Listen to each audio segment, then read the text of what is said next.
Krishna, dear devotees. So, welcome once again to our Sunday Feast program. Today, our very special guest speaker is His Grace Guru Gauranga Prabhuji. Prabhu graduated from Yale in 1971 with a degree in art history, and then he moved to France to take a job teaching English at the University of Grenoble. And that's where he met devotees for the first time and was able to receive a Bhagavad Gita from Srila Prabhupada. Later, he became Srila Prabhupada's first initiated disciple while he was helping open an ISKCON temple there. And as temple president, he was able to successfully lift a police ban in 1973, which was against the public chanting of Hare Krishna. And he was thus able to lay the groundwork for ISKCON's growth in Switzerland by coordinating for the distribution of Srila Prabhupada's books in the country. Additionally, in 1986, Prabhu was elected to be a member of the ISKCON GBC, and later he resigned to pursue a full-time degree in law. And in 2018, he was the driving force in establishing an in-house legal department for ISKCON, which is composed of devotees attorneys from all over the world. So we're very fortunate to have Prabhu's association today, and I'd like to welcome Prabhuji once more, and I'll hand it over. Hare Krishna. Hare Krishna, everyone. All glories to Sri Sri Gaurani Tai, beautiful brass deities. How tall are they? I'd say maybe 3 feet tall, 2.5. I spent most of my devotional life worshiping Gaurani Tai because they're so merciful when you want to go out and preach. And so you have a wonderful opportunity to build your center with the mercy of Sri Sri Gaurani Tai.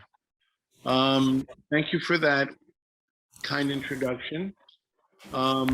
I thought I'd divide my time into 3 sections, if that's okay.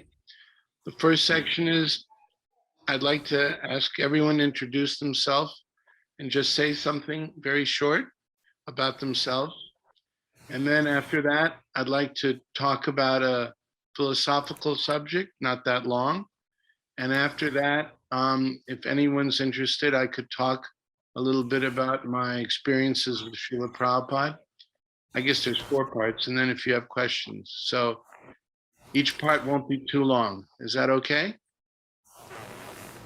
Hari Bol Prabhu, sounds good. Do you think we could fit it on within an hour or so, Prabhu, altogether?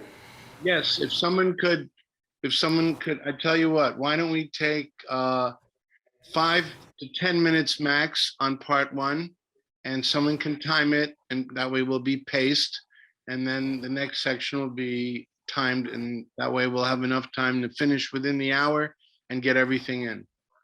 Sounds good. Thank you very much, Prabhu. So why don't I let you call on the different devotees there and ask them to introduce themselves and say something about themselves. Okay, sure.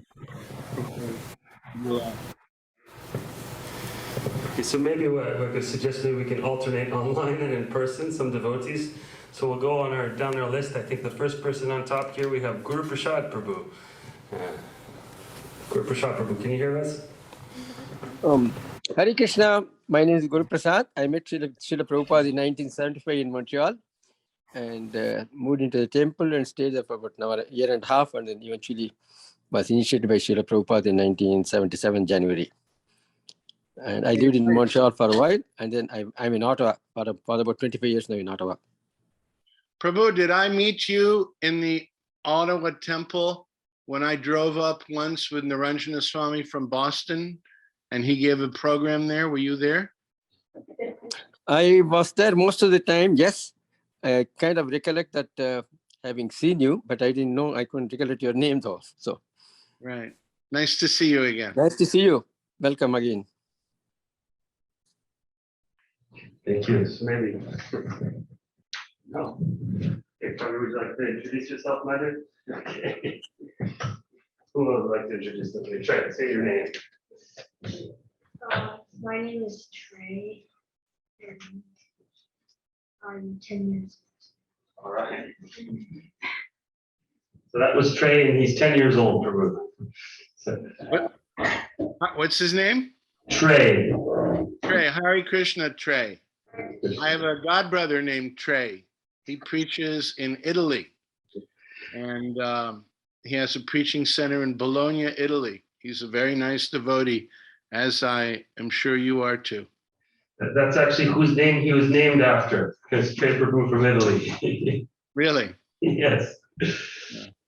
Okay, so maybe going online now. So the next Mandalaram Prabhu, would you like to go next? Hare Krishna Prabhus. My name is Mandala Ramdas and I'm from Ottawa as well. And I just help out with the Govindas in the temple there. Not possible to turn on the camera, Mandalaram Prabhu? Hare Krishna. Hare Krishna, good to see you. How Nice long to- have you been living in Canada? All my life, my parents were also devotees. And yeah, we were raised in a small town near Peterborough in Ontario. So you grew up English speaking, right? Yes. Okay, great. Nice beads. Thank you, Prabhu. Hare Krishna. Okay, thank you. So now moving on to the temple. Would you like to introduce yourself here?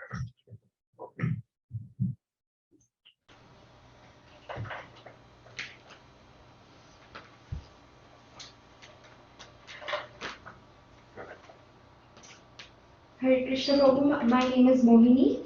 I am from Bengal, so I used to go to ISKCON Kolkata, but now after coming here, I really enjoy coming here as well. What is your name again? Mohini. Mohini. Yes, Mohini. If you're from Bengal, you speak Bengali too, right? Yes, I do speak Bengali. Ami Bangla Janina. Okay. And how long have you been living in Ottawa area, in Russell? Not much. I actually came to Thunder Bay first, so I started there, and then I moved here for my job. So I'm here for the last 8 months now. 8 months. Isn't it nice to come all the way to this remote location on earth and find that the same deities that are worshipped throughout West Bengal, Gornitai, are being worshipped here? So my experience at Mayapur is very different. Like it's huge, and I'm glad that we have something here as well, so that I can get associated with, and yeah. Very nice. Goda Mandala Bhumi is also in Russell. Okay. Hare Krishna. Hare Krishna. Okay, so I know going online, do we have anybody who would like to introduce themselves? Do we have their Kinchanadan Prabhu?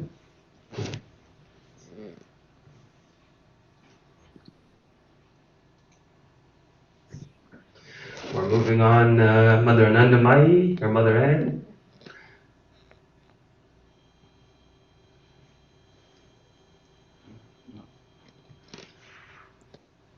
Hare Krishna. Please accept my obeisances. Yeah, so my name is Anandamaya Devidasi, and I've been living in Ottawa for most of my life and serving in this temple for most of my life. Can we see you for a second? Maybe next time. Okay, next time. And are you a regular at the Russell program? Yeah, the Ottawa program. I see. Is this ISKCON Ottawa in Russell, or is it ISKCON Ottawa in Ottawa? So we've got ISKCON Ottawa, and we don't have an ISKCON in Russell. We just have a few devotees. Like I spoke with you, Prabhu, the other day over the telephone, and I'm from a little town close by, which is called Russell. But this is our kind of, it's an extended community of ISKCON Ottawa community, which is here. But right now, are you all in Ottawa? We are in Ottawa, yeah. Okay, very good. Do we have any truck drivers who come regularly? Let me ask here, is anybody a truck driver here? Maybe in a previous life, devotee said, yes. If you ever have any truck drivers, I'm available to lecture on the subject of freedom. Okay? Noted, thank you very much, Prabhu. All right. So should we continue, Prabhu? Well, I don't want to force anybody. If there's anyone who wants to introduce himself or herself, we can continue just a bit longer. And if not, we can just move to the next phase. Sure. Okay, so we did online here, so we'll ask, does anybody like to introduce themselves? Maybe one of the Prabhus? Kirtiraj Prabhu, tell us about yourself. Hare Krishna Prabhu, my name is Kirtiraj. I'm in Ottawa since 3 years. Every week I try to attend Sunday Feast program. That's it, Prabhu. Where are you from originally, Kirtiraj? India, Bangalore. Bangalore? Yeah. Are you an IT guy? Yes. You guessed right. That's correct. I must be, have some mystic power. How did I figure that out? Most of the Bangalore people are IT people. Oh, that's right. Okay. All right. Nice to make your acquaintance, Prabhu. Hare Krishna Prabhu, nice to meet you. Who else would like to introduce themselves? I see there's a devotee called Guy, which is the French pronunciation of the name. That's right, Guy Prabhu. Would you like to introduce yourself? From Buckingham, Guy. Oh, there we go. All right, well. Hare Krishna, for my obeisance. Yeah, I'm a beginner and very fond of Krishna, and from Buckingham, Quebec. Ça parle français, Guy? I didn't hear any. You're muted, Guy Prabhu. You have to unmute yourself. Yeah, there you Yes, oui, je parle français. Ça parle français, très bien. Alors la prochaine fois, si Krishna le veut bien, si on a assez de francophones, on va faire la classe en français. Ouais, ça serait bien ça parce que c'est rare dans ce coin-ci. Voilà, puisque au Canada, il faut être sensible à la culture bilingue, non? Je suis bien d'accord avec vous. Okay. Merci. Anyone else? Okay, so moving back into the temple, maybe one of the Matajis would like to introduce themselves. Don't be bashful unless you have to be. Hare Krishna Prabhuji, my name is Nirantara Kirti and I'm here in Ottawa since last 3 years.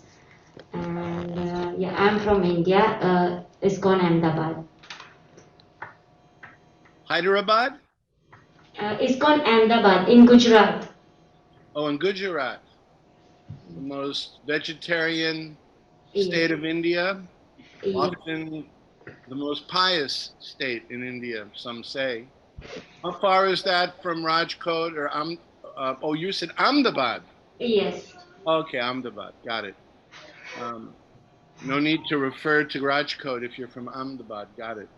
Okay, great. Anyone else?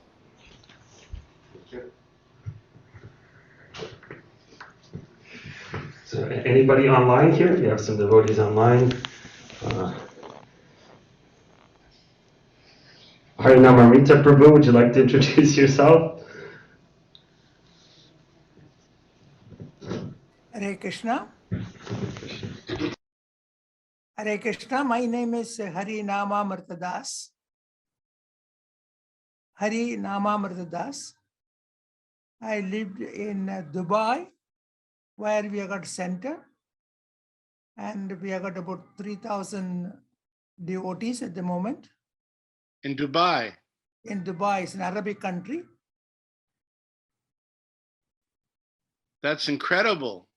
And we moved in Ottawa in 1999. I see. Do you visit Dubai from time to time? I don't visit nowadays because of the regulations and the visa and all. I see. All right. So shall we move to the next phase now, Krishna Dulal? As you wish, Prabhu. Does anyone else want to introduce themselves? Oh, we have one volunteer here. Thank you. Hare Krishna, I just wanted to say that there are people not only from India. I'm from Ukraine with my husband, so my name is Elena. What is your name? Elena. I have a hard time, Krishna Dulal, because of the echo. It's Elena from Ukraine. Elena. Slava Ukraina, Elena. Slava Ukraine.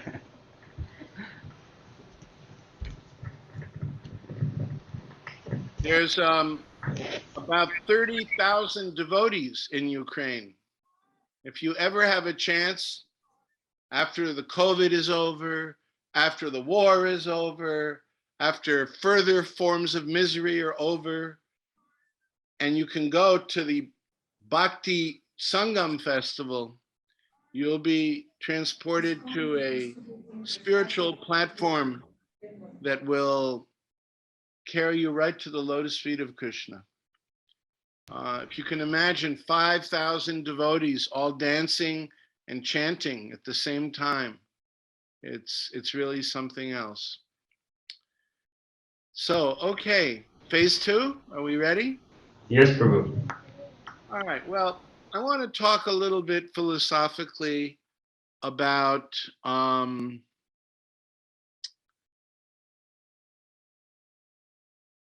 false information and who we can trust.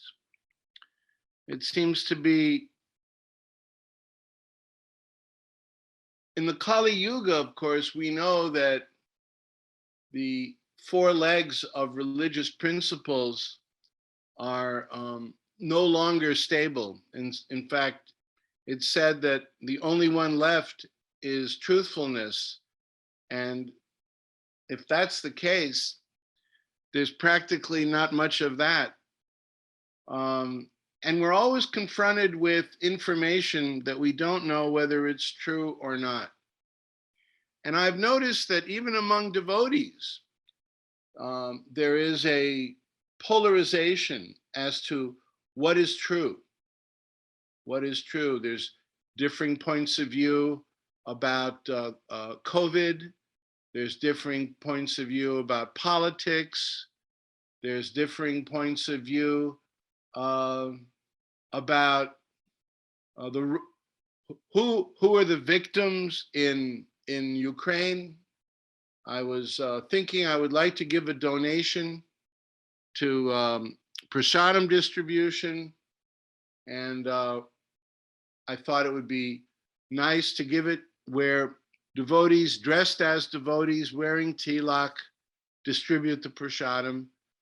And I asked, I consulted with devotees on both sides of the Ukraine matter, the devotees from ISKCON, Russia.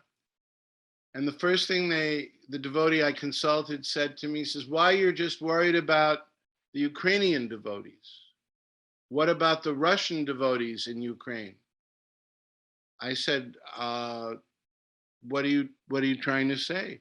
He said, do you think that the only devotees only people who have been persecuted are Ukrainian? You know, there's a whole population of Russian-speaking devotees. They've been persecuted, and they've had to leave their home, and they've gone to Russia for safety because they've been attacked and persecuted for 8 years.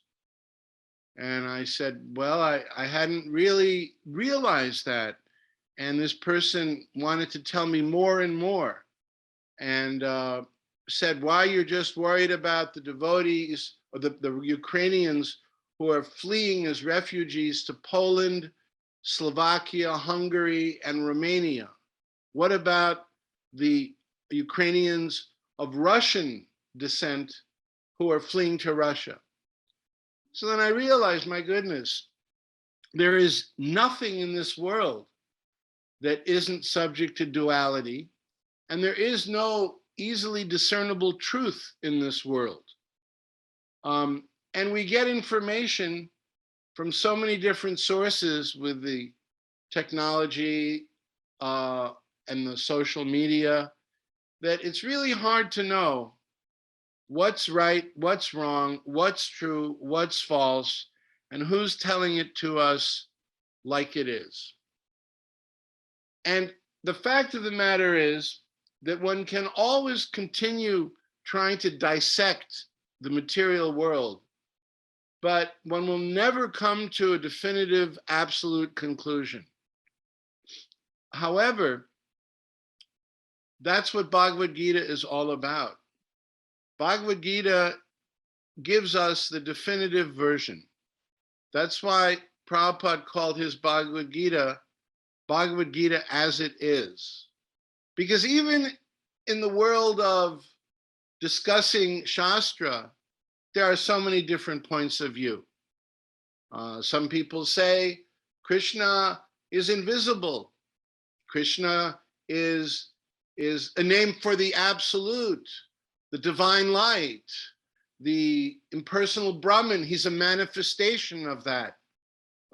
One former vice president of India said, "It is not to Krishna that we must surrender, but it is to the unborn within Krishna that we must surrender," etc., etc. And so Prabhupada writes in his introduction to Bhagavad Gita, which he has titled Bhagavad Gita as it is, that people wonder, or they may wonder, what is the need for another translation and commentary on Bhagavad Gita? There are so many. The Bhagavad Gita has been known for centuries in the West, and many great thinkers have read it and were familiar with it. Prabhupada said, because in none of those versions has the person presenting it presented it as it is, which means without a personal opinion, but giving Krishna's view. You see, we can always argue with each other because there are limitless points of view in the material world. But Krishna's point of view is the absolute point of view because he is the Supreme Personality of Godhead. And it takes a little time to understand that concept if one hasn't been raised in it. But the fact of the matter is that the one thing we can all agree on is that there is birth, there is sickness, there is old age, and there is death. And no matter what anybody's point of view on those four phenomena is, there is no solution. There is no material solution to the problem of birth, old age, sickness, and death. As Krishna says in the Gita, Jatasya hi dhruvo mrityur, dhruvam janma mritasya cha, tasmad apariharyerita, natvam sochitum arhasi. For one who has taken his birth, death is certain. And for one who is dead, birth is certain. And Prabhupada says, those are the problems. You can't escape them. You can't talk your way out of them. You can't drive your truck to the center of a city and argue against them successfully. You can't make a war and win it against birth, old age, sickness, and death. The only way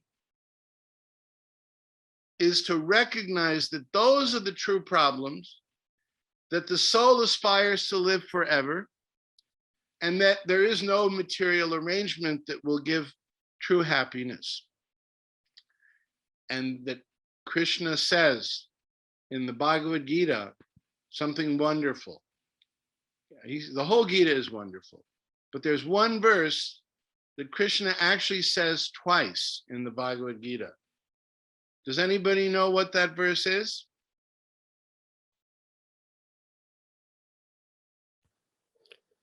(934), 1865. Yes. Manmana bhava madbhakto madhyaji mang namaskuru mangavaishyasi yuktvaivam atmanam matparayanaha. Engage your mind always in thinking of me. Become my devotee. Offer obeisances to me and worship me. Being completely absorbed in me, surely you will come to me. So now the question is, who has a diagnosis of the problem and who has a cure? I don't think there's anyone in this material world that can offer freedom from rebirth, old age, sickness, and death. But here we have Krishna. He says, if you actually think of me, mana, mana means to think, like mantra, the mind. Put your mind in me. Engage your mind in me. Mad bhakta. Worship me. Become my devotee. Madhyaji. That means to offer obeisances. And mang namaskuru. And you will come to me. That's a really big promise. And it seems fantastic to the non-devotee. It seems like an almost unbelievable promise. But if one never tries the process of devotional service, one can never judge. Those who engage in devotional service in this life, they get a foretaste of eternal life. Someone will say, well, the devotees, they also give up their body, they also die. That is true. We're not saying that this material body will live forever. But one of the symptoms that Krishna is able to keep his promise is that when you engage in his service and you chant his holy name, you become fearless.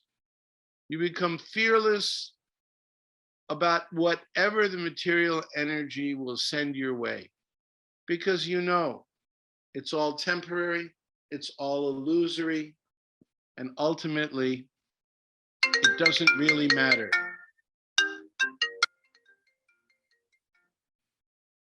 I apologize for that incoming call. Did you hear the phone ring? Yes. Okay. If it rings again, I'll just decline again.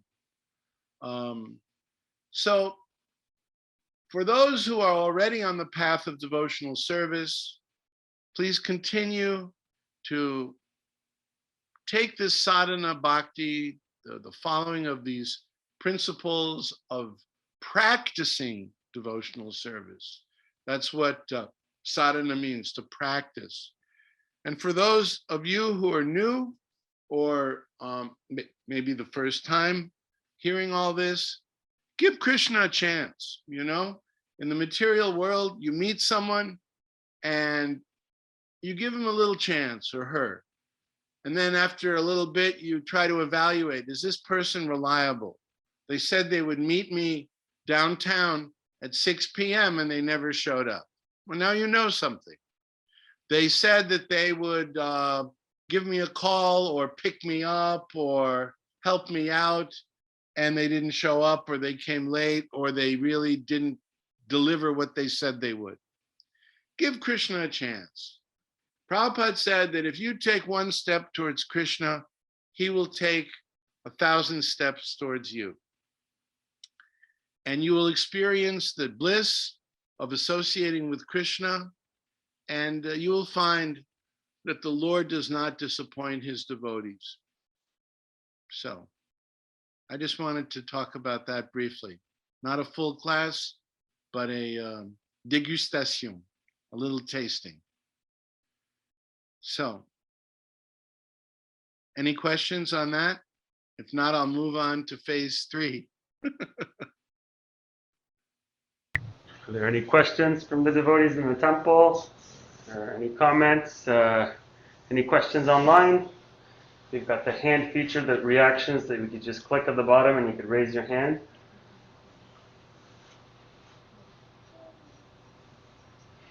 So far what you said, Prabhu, is very agreeable. Seems to be sitting well with everyone. You know that there's a Latin saying that exists in most languages. It's very old, and it says, "He who is silent consents." So can I assume that by the absence of any questions, we are in perfect harmony and agreement. And that's the reason for your silence. Hare Krishna Prabhuji, my question is, this is a perennial question, not now, this is for since long. Who is When speaking, please? This is a Hari Nama Das. Harinam, okay. And why we are to pass through birth, old age, disease, and death when we are on the path towards spiritualism? Say it again, I'm not sure I understood. Why we have to pass through birth, old age, I see. and death? Well, that's a very basic question, a very astute question as well. Well, as we know from reading the Bhagavad Gita, Krishna is explaining all of these subject matters to Arjuna. And Arjuna is being asked to perform his duty as a princely warrior. And he's not inclined to perform his duty. And Krishna is explaining the entire philosophy of birth, death, sickness, and old age, and the material energy, because Krishna does not force us to do anything. We have free will, a free choice. We can either serve Krishna or we can serve Maya. Sometimes people say, oh, that sounds like a very black and white view of the world. But at least we can agree that we all serve. We serve something, we serve somebody. The question is, whom will we serve? And Krishna doesn't want just service, because Krishna is not a taskmaster or a slave driver.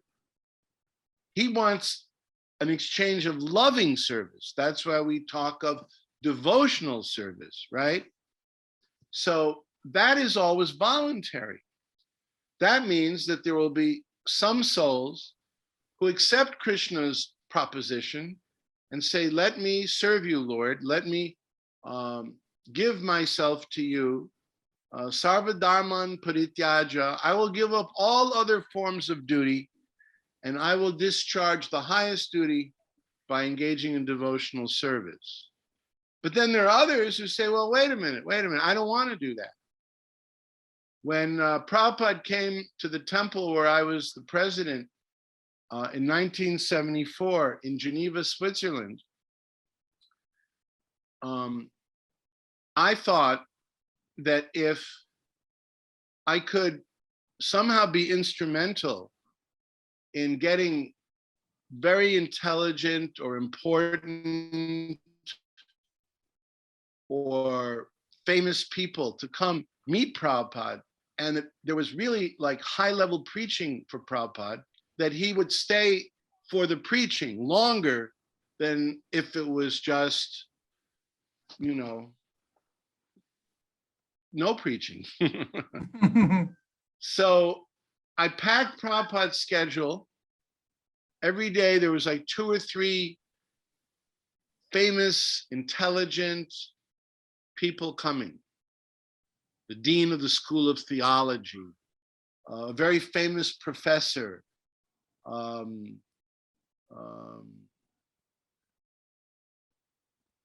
politician, a newspaper journalist who was very famous and would write about what Prabhupada said, a yogi, a scientist from the European Center for Nuclear Research. Prabhupada said to me, what do I know about nuclear research? Why have you asked him to come? I said, because he's never heard what you have to say, Srila Prabhupada. And he said, oh, okay. And one of the persons who came was a very famous Orientalist. His name was Jean Albert. He was from France, but he lived in Geneva. And when he came, he told Prabhupada that he had written a book. He had just finished a book on Krishna. And the title of the book was The Yoga of Love. Le Yoga de l'amour. Le geste de Krishna. It has taken me 20 years to write this book, he said in heavily accented English. But I have shown it to all the Babajis and the sadhus of Vrindavan, and they have concluded that my point of view is correct, but it has taken me 20 years. And Prabhupada just looked at him unimpressed and said, and still there are mistakes. Please sit down. And then Prabhupada started extolling the devotees, said, these boys and girls, they are not great scholars. They are boys and girls in the prime of their life when they could be enjoying the material energy. But they have decided to give Krishna a chance. And Krishna has decided to give them a chance too. And then Prabhupada told the 4 regulative principles. That showed that they were serious, Prabhupada said to this professor. They're serious. They've given up these things for the love of Krishna, to taste the love of Krishna. And the professor said, well, I could give up these things if I wanted to. But I do not want to. And Prabhupada said, that is your choice, but it will take you many, many births to come to Krishna, whether you write a book or not. So in a sense, that's the answer to your question, Harinam. Krishna won't force us. Now, what happens if we don't want to be with Krishna? There has to be a place for us.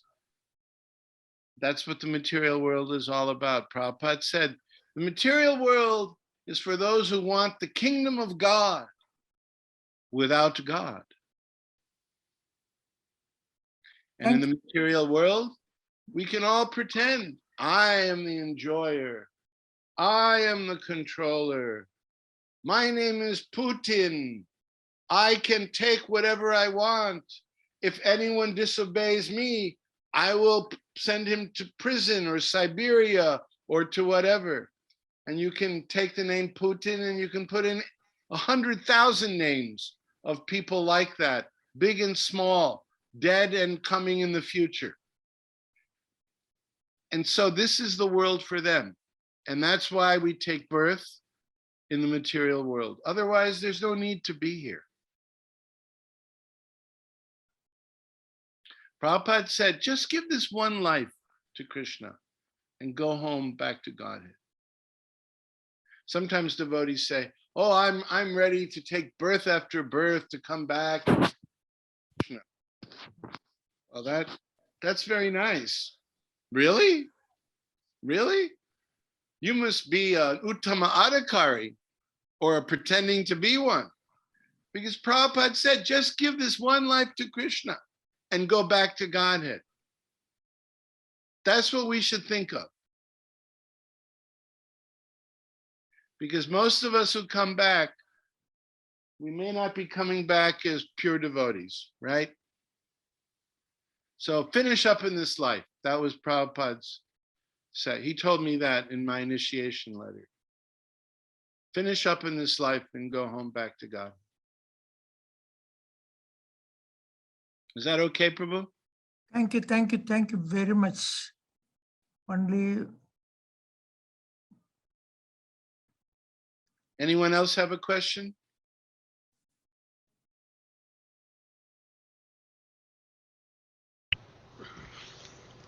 Questions in the temple? Anybody? No? Online? Hare Krishna, I think the very wonderful explanation for this question. I will remember it for a long time. Haribol. You're too kind. Thank you. Okay. Then we go to the next phase. I mean, if anyone's interested, I could tell some stories about Prabhupada and my association with him, but it's only if you're interested. I mean, I don't know. I think everybody's interested. Can speak for everybody, or from some of us. Can I say something? Oh, Really? We have a question from Surendra Prabhu in the back here. Let me just. Hi,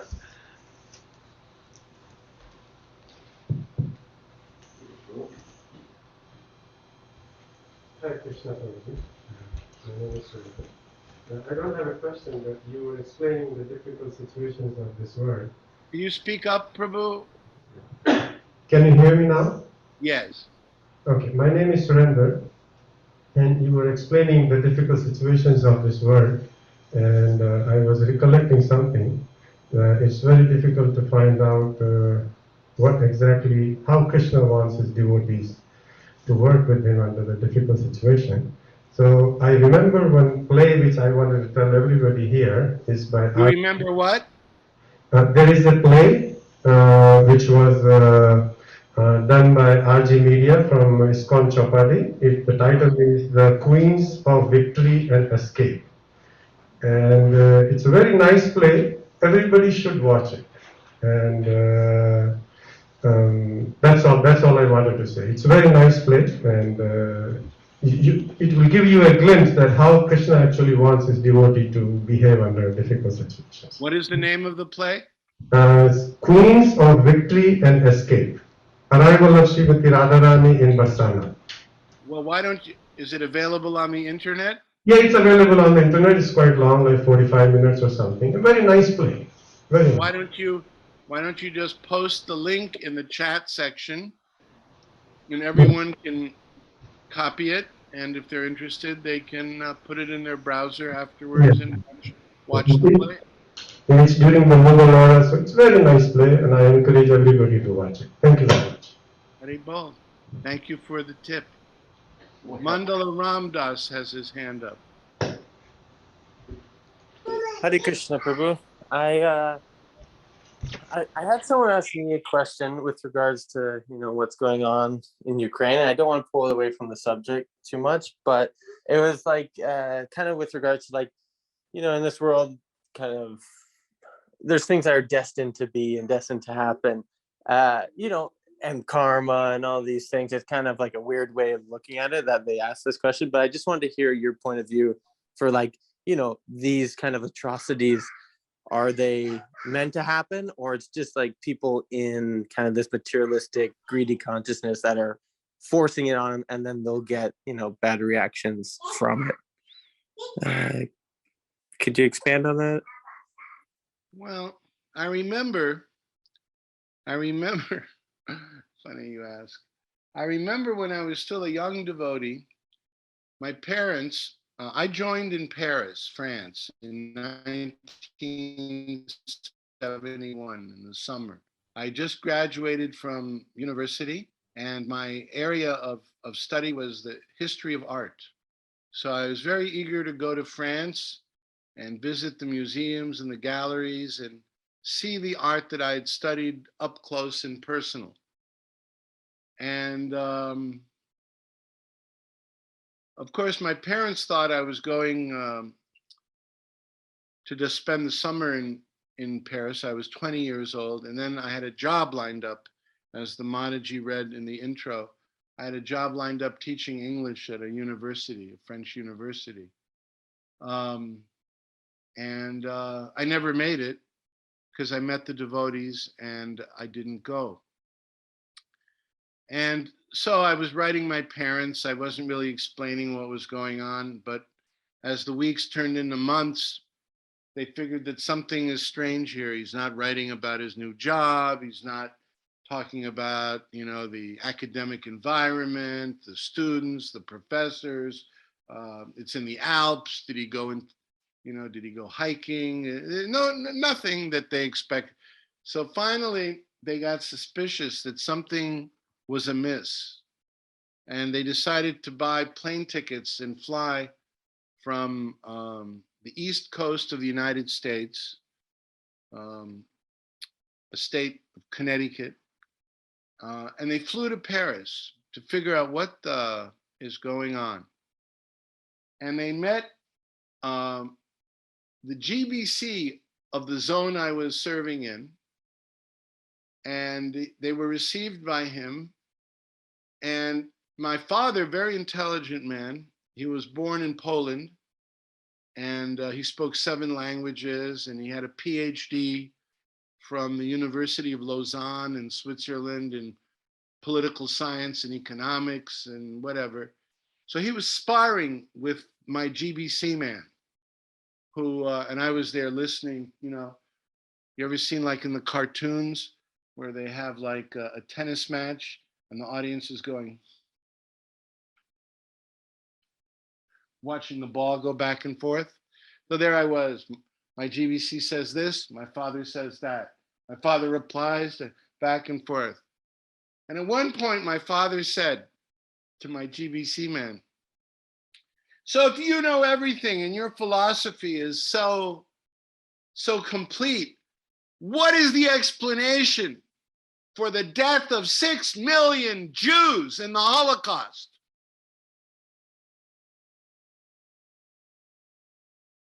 It was kind of like my father saying, gotcha, the gotcha moment. And he thought, no one can answer that question. And what do you think my GBC man told my father?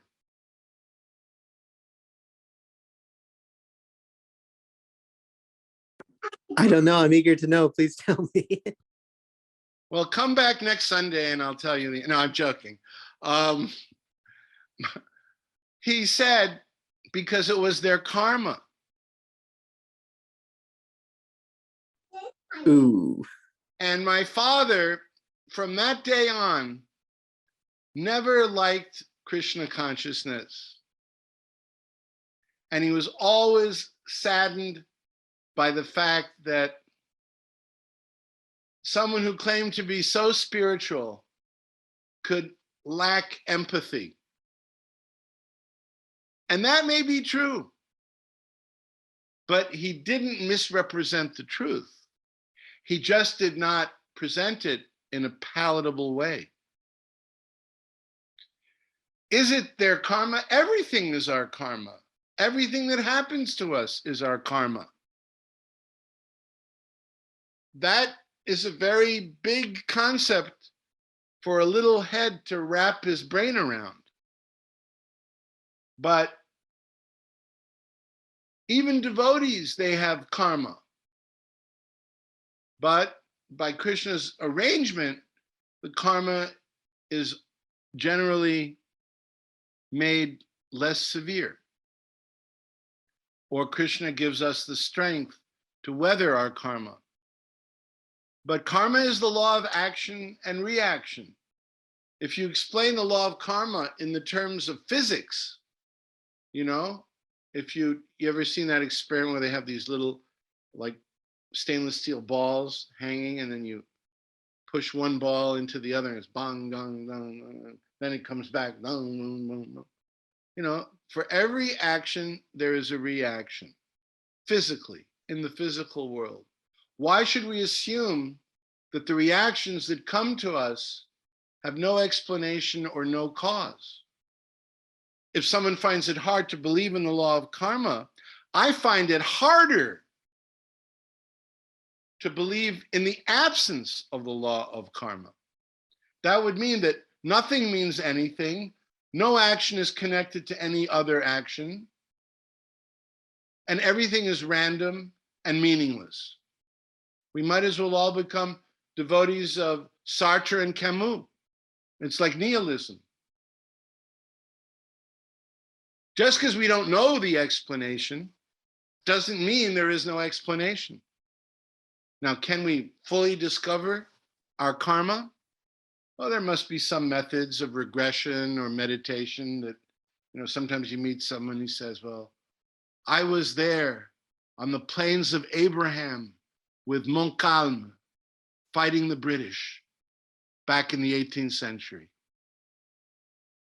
Okay, well, I don't know, but you took birth and you died, but the soul lived on. And you're going from one body to another. And you are getting each body as the fruit of your karma. Oh, maybe that's true. But we're looking to get out of this dark tunnel of karma.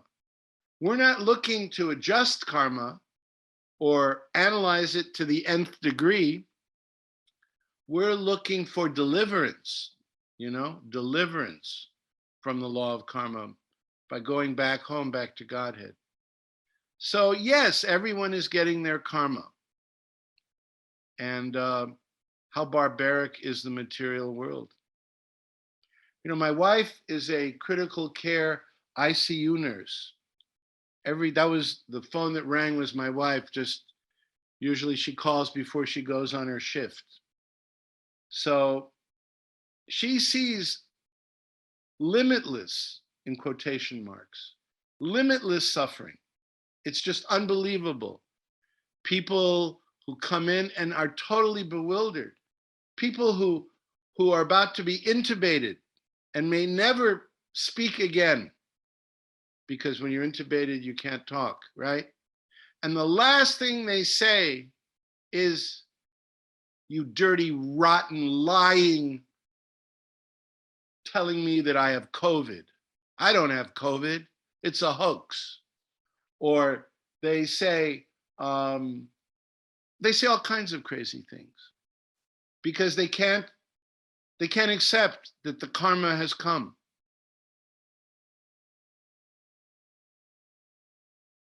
Krishna says in the Gita that austerity of speech is to say those things which are dear and truthful, to engage in study of the Vedas, and not agitate the minds of others. And sometimes the subject is so agitating itself, it's very hard to present it in a palatable way and not agitate the mind of others. This is one of those subjects. Prabhupada prayed on the Jaladuta before he disembarked in New York, in Boston, because he did disembark in Boston and he walked around Boston. He said, "Oh my Lord, I do not know why you have brought me to this terrible place, but you must have some purpose to give the message of Vasudeva. Oh Lord, I pray to you, please make my words suitable for their understanding." That's ultimately what preaching really means, to make Krishna's words suitable for their understanding. And it is not that easy a lot of times, When we're chanting blissfully and there's a big vat of sweet rice waiting for us, Krishna consciousness seems easy as pie. But when we have to deal with the material world and all the karmic suffering, it's not easy. But otherwise, what is the explanation? Sometimes people say, "I don't like your explanation." Well, what is your explanation? I don't know. Is there something, does my explanation not explain? I'm not asking if you like the explanation. I'm just asking you, is it an explanation that accounts for all the facts, all the phenomena? Well, then, if you can't say no, maybe you need to think it through a little more. That's why Krishna says that this will save us from the greatest form of suffering. The dark, deep well of suffering in the material world is limitless, practically. Think about all the things you can enjoy. Let's say you have a lot of money. So how many cars can you buy? You can buy 100 cars. Can you drive 100 cars? How many cars can you actually enjoy? How many meals can you eat? Can you enjoy 100 meals? How many women can a man enjoy? How many men can a woman enjoy? How much in other words, the upside of enjoyment in the material world is limited. but the amount of suffering in this material world is mind-boggling.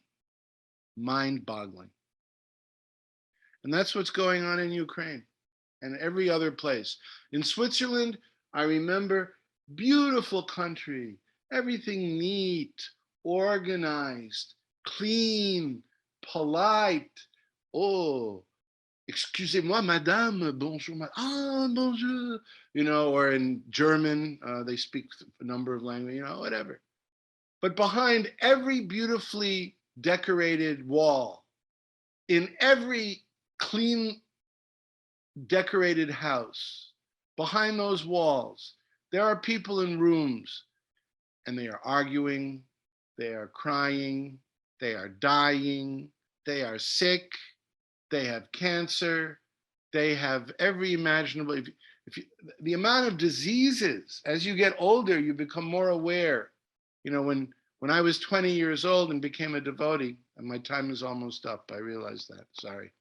But, you know, I knew that this body was temporary, but I knew it theoretically. You know, how many diseases are there? I don't know. That's the old people's problem, not me. I'm going real good. I'm doing good. How are you doing? I'm doing great. How about you? But as you get older and you see how many illnesses there are out there, it's almost unbelievable you haven't gotten more. You know what I mean? There are literally thousands. I mean, there's illnesses you've never even heard of. There are forms of, I mean, who would have thought until the day the war started in Ukraine, the Ukrainians and most of the world were thinking, no. It's a bluff. It's just a form of psychological pressure. The whole country is surrounded by 190,000 troops armed to the teeth with every manner of weapon you can imagine, tanks, armored personnel carriers, rocket launchers, airplanes. On the south side, on the Black Sea side, they have all these ships and submarines loaded with missiles, and they're completely surrounded. They're poised to invade, and people are thinking, no, it's just not going to happen. Do you remember that? Were you following the news a little bit? And then, oh my God, they invaded. What a surprise. I'm dying. I'm sick. Krishna is telling you in the Bhagavad Gita, prepare yourself. It's gonna happen to you too. When Prabhupada was lying on his deathbed in Vrindavan in November of 1977, so many disciples were there, and they were all crowded around Srila Prabhupada, and they were crying, weeping, anguished. And Prabhupada opened his eyes and he looked around at them all, his dear loving disciples, crying, thinking that Prabhupada may be leaving us any minute. And you know what Prabhupada said?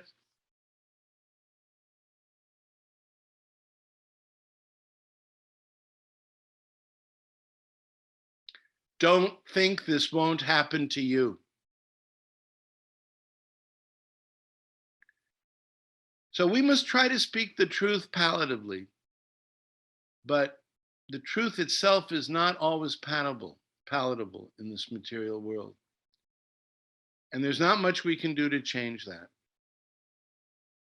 except become Krishna conscious.